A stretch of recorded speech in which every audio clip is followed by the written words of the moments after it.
How y'all doing? Welcome. We're going to be taking a look at your mid-month of March. So in your meditation, it was really interesting. I saw a frozen unicorn. It wasn't an actual unicorn. Don't worry, no unicorns were harmed in the meditation. But I saw a frozen ice sculpture of a unicorn. And then I saw the unicorn sort of melt down. And then what was discovered, like at the base of the unicorn, once all of the ice had melted away, was this little mouse. And this little mouse came popping up. It was a very funny image.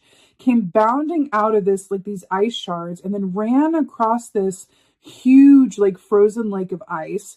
And then it jumped onto an icy mountain, burrowed down through the ice on the mountain, and then landed in this like really warm and cozy little mouse house with a little roaring fire. And it was in its nice little armchair by the fire, warm in its little paws, and just had nary a care in the world. That was the meditation.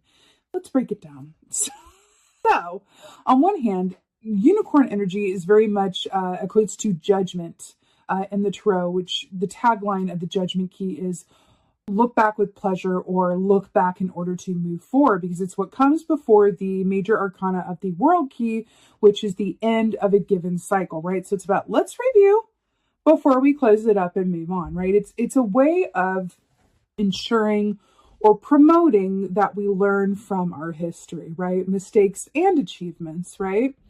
So the fact that it was, revealed a mouse at the center of this like melted ice sculpture. Mice are very much about your perception and how you see things.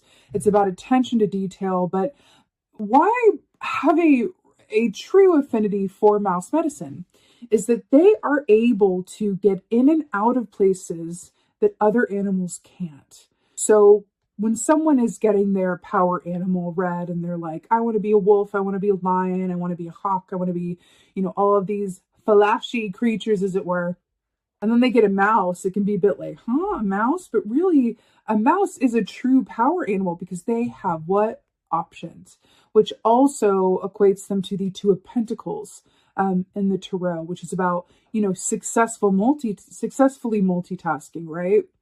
And I feel like there's an aspect of this where you have more options. The point being, I feel like you have more options at your disposal that are going to be illuminated during this time for you. Now, in the mid-month of which we are heading into the spring equinox in the Northern Hemisphere, March 20th, which is all about, heading into the light time of the year.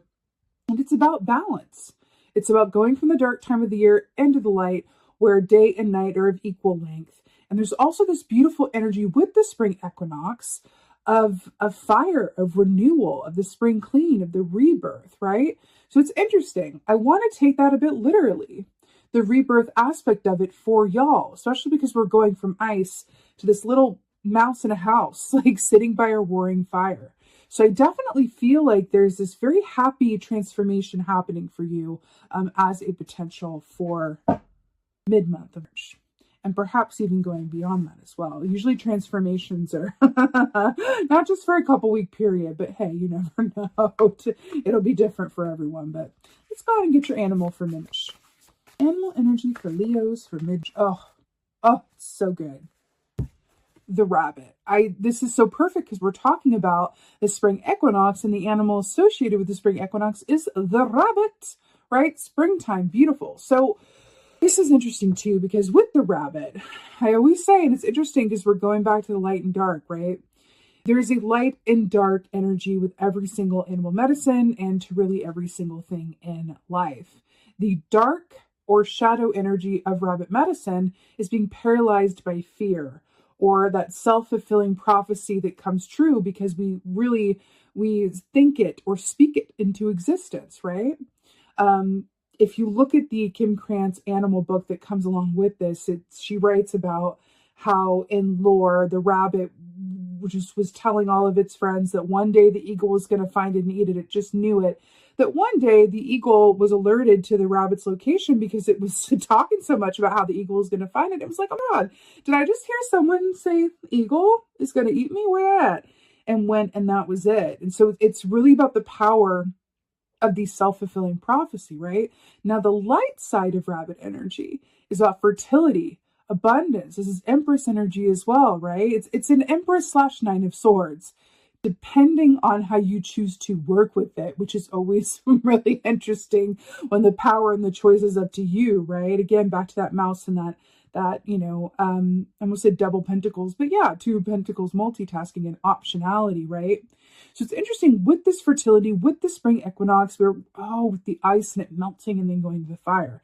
It definitely feels like you are in a time of transition, significant transition, and perhaps allowing parts of yourself to be seen or reimagining or reinventing yourself in some way. This could be your approach to problem solving. This could be revealing more of yourself, in a work context, in a personal context, putting yourself out there in a way, working through those fears.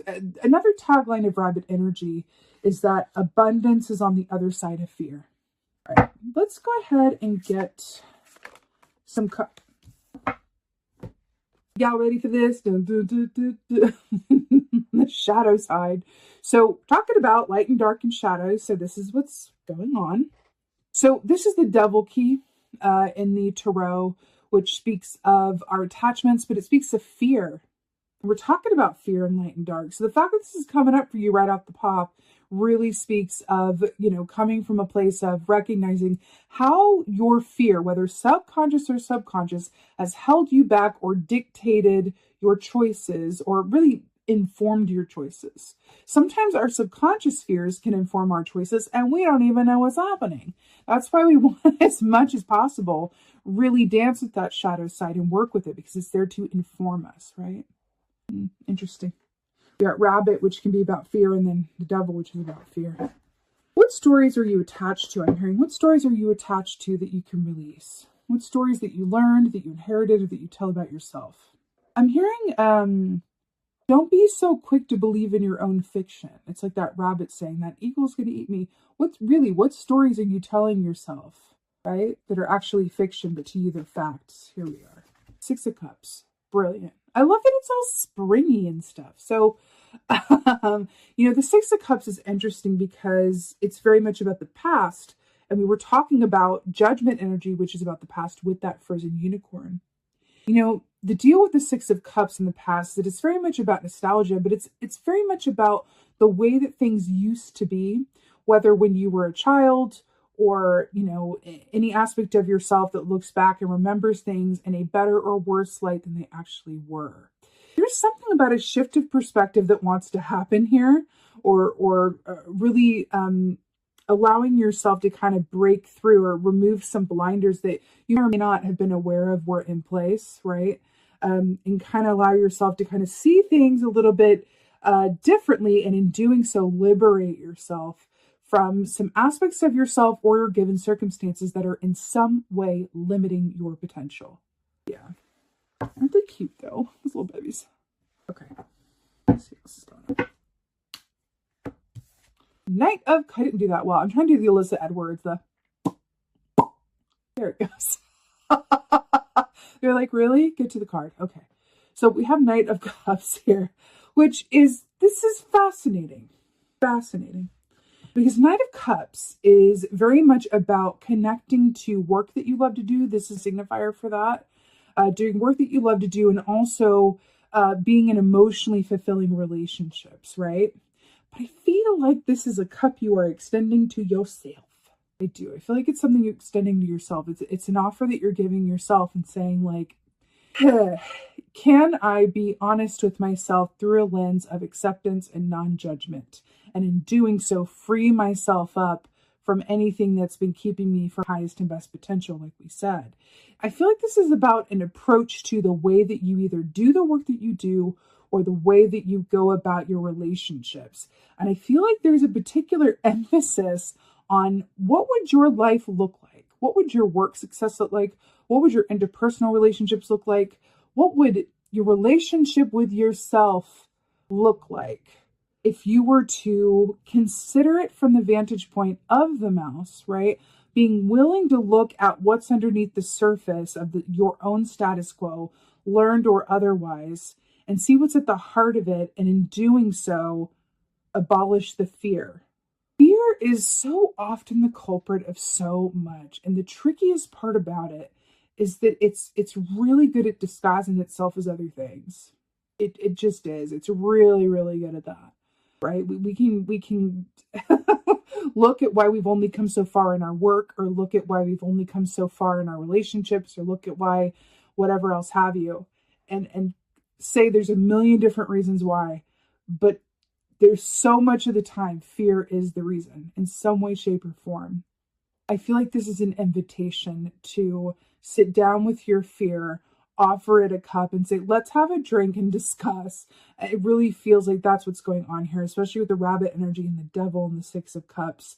Really looking at how you've gotten to where you are. See what fear-based choices have been made, and then transmute them to love-based choices and see what happens from there. Your world would be very different in doing so. Now, I don't mean to make this sound like this is as easy as drinking a cup of tea, which, speaking of which, it's not. It's not. We're human beings. You know what I mean? It's like this is the school of life. But it is something to consider and maybe hold yourself accountable for, and become well-versed in how your fear manifests overtly and more subtly as well. Ooh, with the mouse and the Two of Pentacles, right? Clarifier for double here. Do we literally have light and dark here with the devil and the sun? Shadow side and light, being aware of that shadow side and transmuting it into the light. With the rabbit, on the other side of fear is abundance. Abundance is on the other side of your comfort zone. All that good stuff. Insert a cliche saying. This is what it is.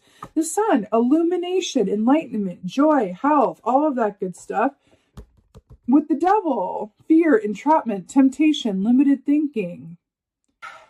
I feel like there is a clarity that is available to you, and it has a lot to do with transmuting your fear. But in order to do that, it's about getting clear on where it lies and in what forms it takes, right? Wow, y'all. Six Cups. Oh, hello. She was not surprised at all to see Eight of Wands with Six Cups. You know, the Eight of Wands, beautiful fire energy here, is about upward movement and ascension. It's about messages. It's about travel. It's about communication. But it is about escalation. It is fast forward movement, right? I also equate this with horse energy, which is very much about going with the natural flow of timing and allowing things to unfold naturally without feeling the need to hold too tightly to the reins, right? I feel like what this is saying is your upward movement and ascension, and you being able to rocket forward in a positive, successful way, lies in you really taking a good hard look at the younger inner child aspect of yourself that is going, please hear me. This is what I'm afraid of. This is why I've made the choices that I've made. These are the patterns that have been going on in my life. And this is, you know, what I'm willing to acknowledge through it. This isn't about getting clear on these shadow aspects of yourself or looking to your past and then having all the answers as a result. It's just about being willing to look at how your fear has dictated you in whatever, or dictated or informed you in whatever way, shape, or form, right? Again, your ascension lies on the other side of you being able to, from a real place, look back and look within with this Six of Cups, right? Something in that. I feel like some of you guys might be called to communicate with someone in your family or someone from the past for clarity. I'm seeing an image from a film, originally a book, a film called High Fidelity with John Cusack. And in that film, he, you know, goes through this breakup, and then he feels inspired to go and revisit all of his exes to kind of learn, you know, what went wrong. And it's interesting that they're showing me that, because I feel like there's a certain aspect of like, perhaps some of you will want to talk to people from your past, whether they're ex-partners, family that you haven't talked to in a while, or friends who knew you when you were this age, right? It can be very illuminating to talk to people who've really known you the longest and really get some feedback around like, hey, you know, this is where I am, and I'm considering how choices got me to where I am, or I'm considering how I can rise above the current situation and really manifest what I want to. Can we just chat about, you know, this, that, ABC, XYZ. Because whenever we bring up stuff like fear-based choices, we've all made fear-based choices. So whatever comes to your mind around that, it can be very helpful to speak to others and glean their wisdom and really kind of talk through, like, what was your perspective around that? You're being called to do the work of transmuting your fear, basically. Knight of Cups. Just that little thing, that little thing. Just transmute fears, that all. Oh. To clarify the Knight of Cups, we have death and the devil. We have the devil again, and we have death, right? Death is endings that make way for new beginnings. It's a new period of life that is hope after strife, right? But it does require an ending. And remember we were saying about regeneration here? And then we have the devil here, which we already talked about, which is fear and temptation. What did we talk about? Transmuting your fear and rising above it, killing off your fear and rising above it, transmuting it, having that conference with yourself and saying, let's really hash this out and come from a love-centered place for myself and others and really like go forward without this stuff weighing me down, right? Or informing me. Death and the devil, endings and new beginnings, really getting clear on what your fears are, how they've held you back subconsciously or consciously, right? Freeing yourself from that feeling trapped or from those bindings and landing yourself in a position where you're able to fully connect from a heart-centered and joyful place, your true potential, and have a revitalized relationship with yourself, the work that you love to do, and the people you care for. Okay, Leo. Let's get an oracle. It feels like it's a bit, I want to lighten it up a bit.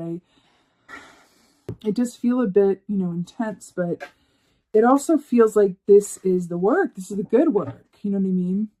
This is the good work. And that's just the way that it is. It's really true. Just why I shuffle here.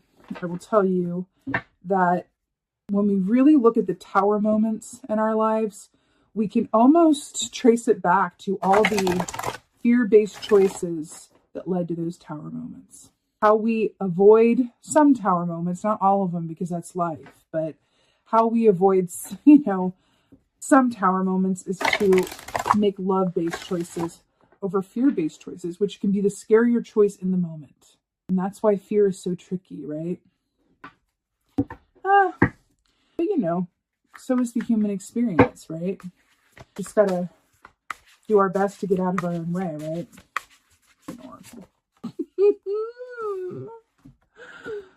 Reflection. We've already been talking about this. Reflection. This is all about getting clear on what's inside of and behind you and going on so that you can be very clear on what the truth is and what is keeping you from your highest and best potential life. This is everything that we've been talking about. It's really beautiful. I'm really drawn to the fact that she's reflecting alone.